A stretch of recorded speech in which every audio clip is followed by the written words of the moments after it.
ओम शांति। आज बाबा के 16/4/21 के महावाक्य हैं। मुरली का टाइटल है मीठे बच्चे, अल्फ और बे को याद करो तो रमणीक बन जाएंगे। बाप भी रमणीक हैं तो उनके बच्चे भी रमणीक होने चाहिए।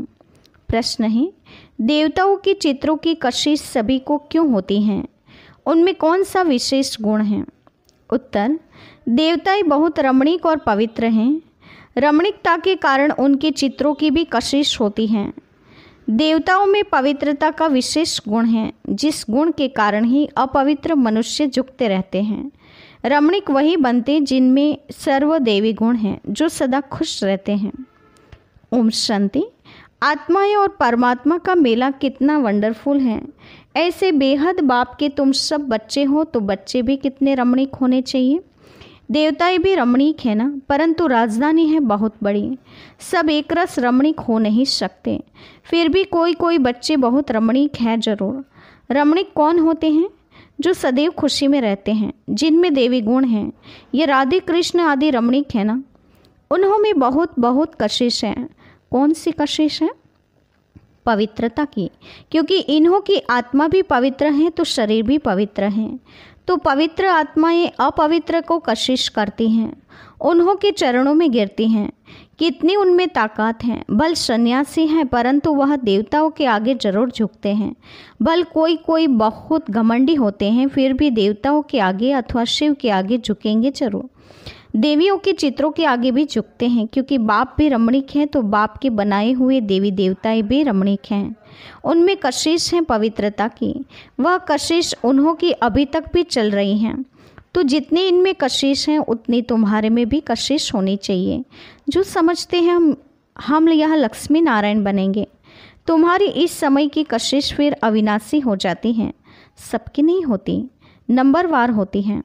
भविष्य में जो उच्च पद पाने वाले होंगे उनमें यहाँ ही कशिश होगी, क्योंकि आत्मा पवित्र बन जाती है। तुम्हारे में भी जास्ती कशिश उनमें है जो खास याद की यात्रा में रहते हैं।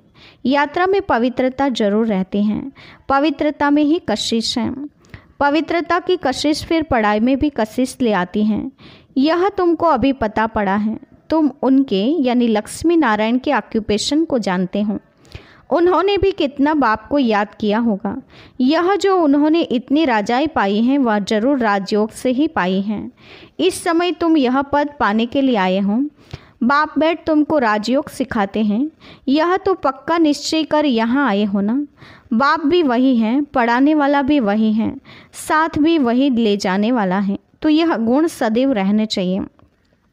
सदैव हर्षित मुख रहो। सदैव हर्षित तब रहेंगे जब बाप अल्फ की याद में रहेंगे, तब बे की भी याद रहेगी और इससे रमणीक भी बहुत होंगे। तुम बच्चे जानते हो हम यहाँ रमणीक बन फिर भविष्य में ऐसा रमणीक बनेंगे।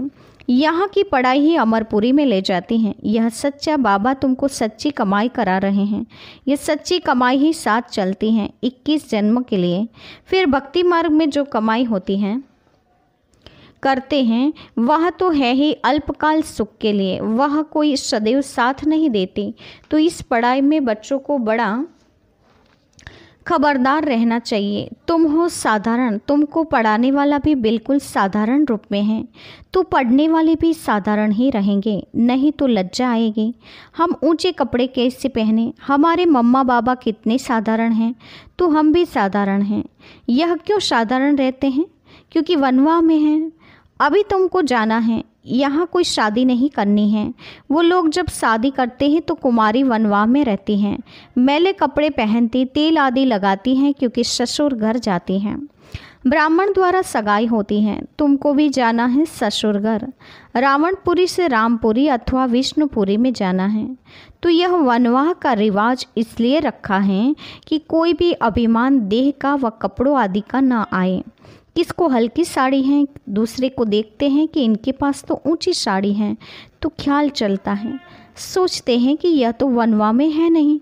लेकिन तुम वनवा में ऐसे साधारण रहते हुए कोई को इतना ऊंचा ज्ञान दो, इतना नशा चढ़ा हुआ हो, तो उसे भी तीर लग जाए। भल बर्तन मांजते रहो व कपड़ा साफ करते रहो। तुम्हारे सामने कोई आए तो तुम झट उनको अल्फ की याद दिलाओ। तुमको वह नशा चढ़ा हुआ हो और सादे कपड़ों में बैठ के इसको नॉलेज देंगे तो वह भी वंडर खाएंगे। इनमें कितना उच्च ज्ञान है।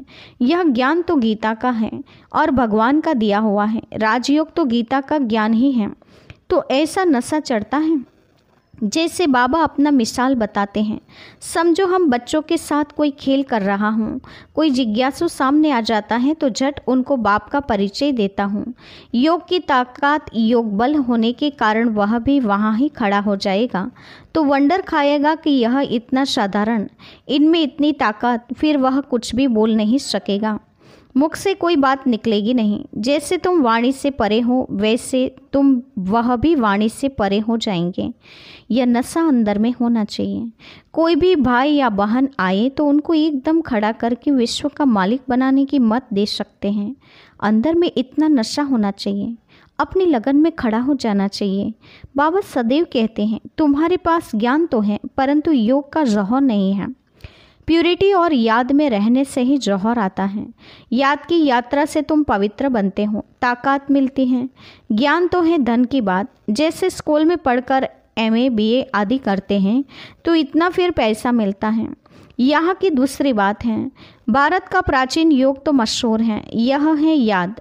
बाप सर्वशक्तिमान है तो बच्चों को बाप से शक्ति मिलती है।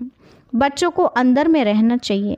हम आत्माएं बाबा की संतान हैं परंतु बाबा जितने हम पवित्र नहीं हैं। अब बनना है, अभी है एम ऑब्जेक्ट।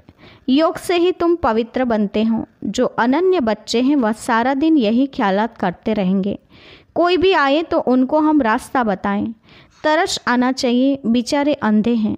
अंधों को लाठी पकड़ा कर ले जाते हैं ना, ये सब अंधे हैं, ज्ञान चक्षु है नहीं।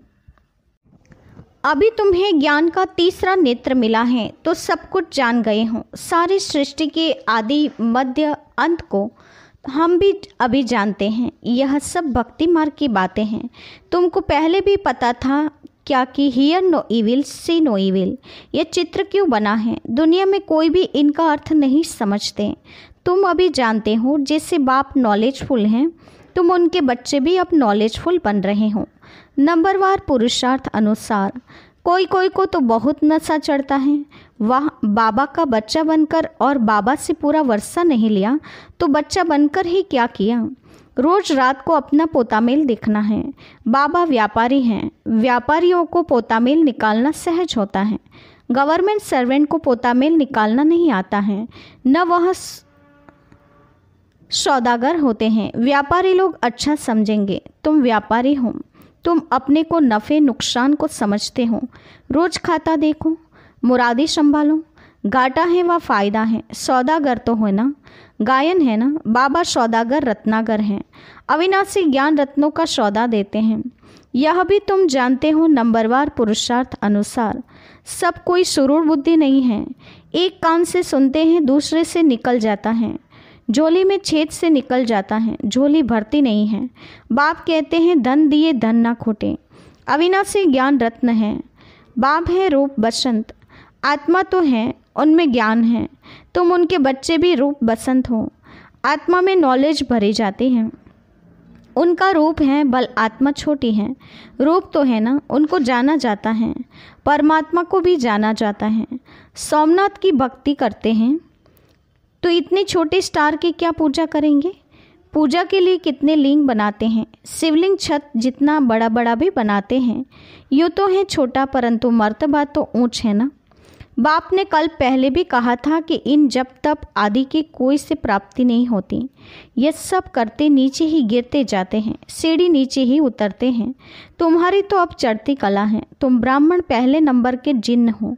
कहानी है, जिन्न ने कहा हमको काम नहीं देंगे तो खा जाएंगे, तो उनको काम दिया, सीढ़ी चढ़ो और उतरो, तो उनको काम मिल गया। बाबा ने भी कहा है यह बेहद की सीढ़ी तुम उतरते हो फिर चढ़ते हो। तुम ही फूल सीढ़ी उतरते और चढ़ते हो। जिन्न तुम हो, दूसरे कोई फूल सीढ़ी नहीं चढ़ते हैं। फूल सीढ़ी का ज्ञान पाने से तुम कितना उच्च पद पाते हो, फिर उतरते हो, चढ़ते हो। बाप कहते हैं मैं तुम्हारा बाप हूँ, तुम मुझे पतित पावन कहते हो ना। मैं सर्वशक्तिमान ऑलमाइटी हूँ, क्योंकि मेरी आत्मा सदैव 100% पवित्र रहती है। मैं बिंदी रूप अथॉरिटी हूँ, सब शास्त्रों का राज जानता हूँ। यह कितना वंडर है, यह सब वंडरफुल ज्ञान है। ऐसे कभी सुना नहीं होगा कि आत्मा में 84 जन्मों का अविनाशी पाठ है। वह कभी घिसता नहीं है, चलता ही आता है। 84 जन्मों का चक्र फिरता आता है। 84 जन्मों का रिकॉर्ड भरा हुआ है।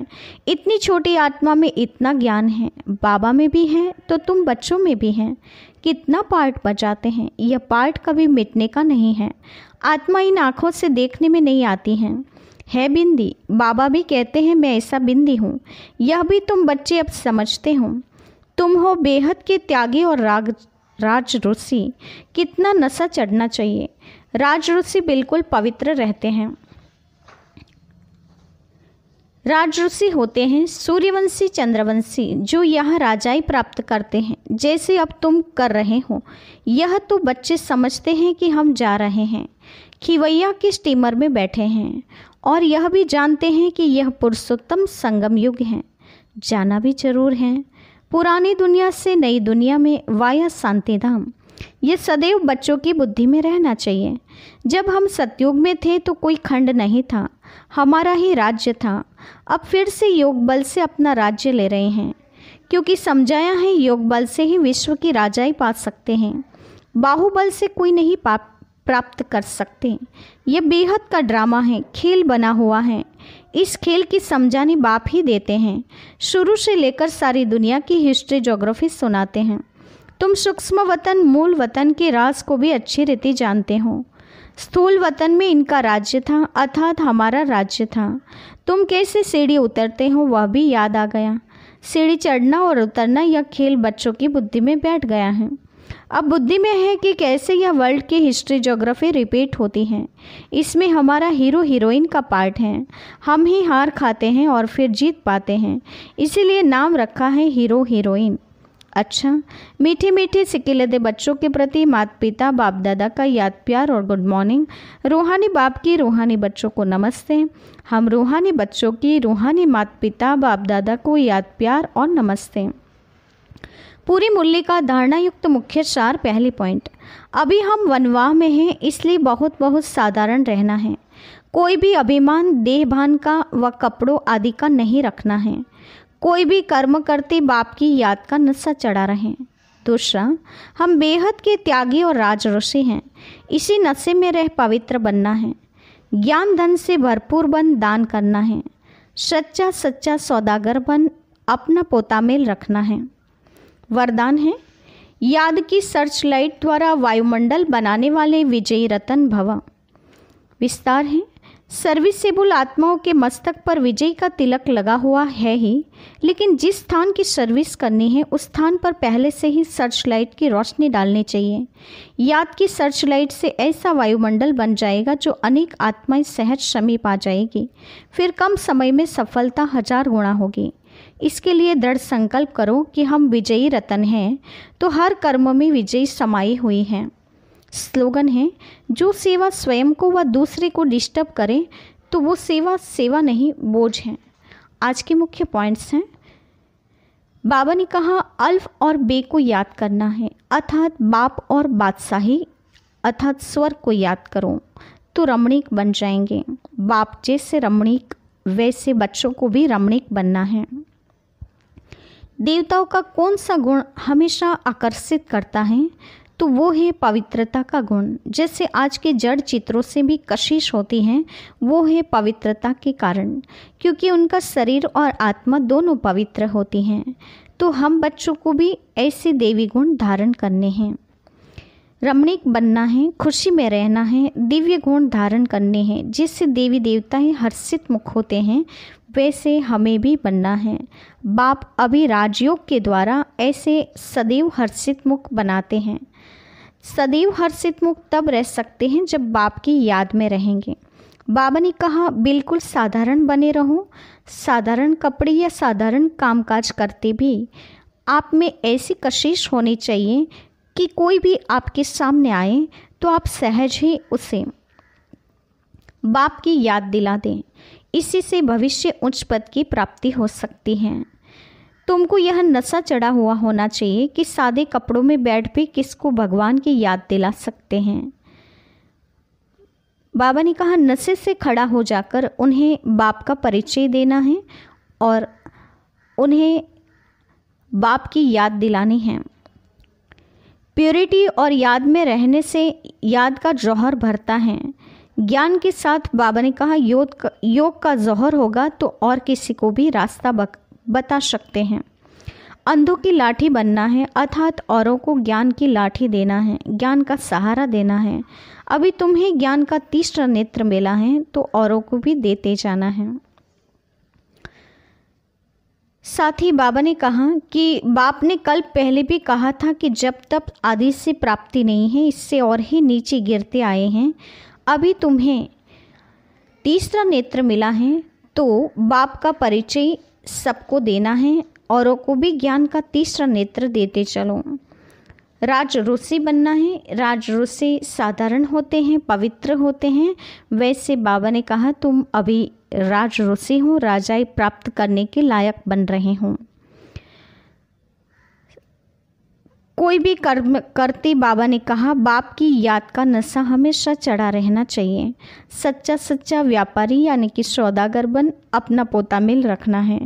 याद की सर्च लाइट द्वारा वायुमंडल को श्रेष्ठ बनाकर विजयी बन जाना है और सेवा ऐसी हो जो औरों को डिस्टर्ब न करें, नहीं तो वो सेवा बोझ बन सकती है। इसीलिए सेवा हमेशा सुख देने वाली हो। ओम शांति।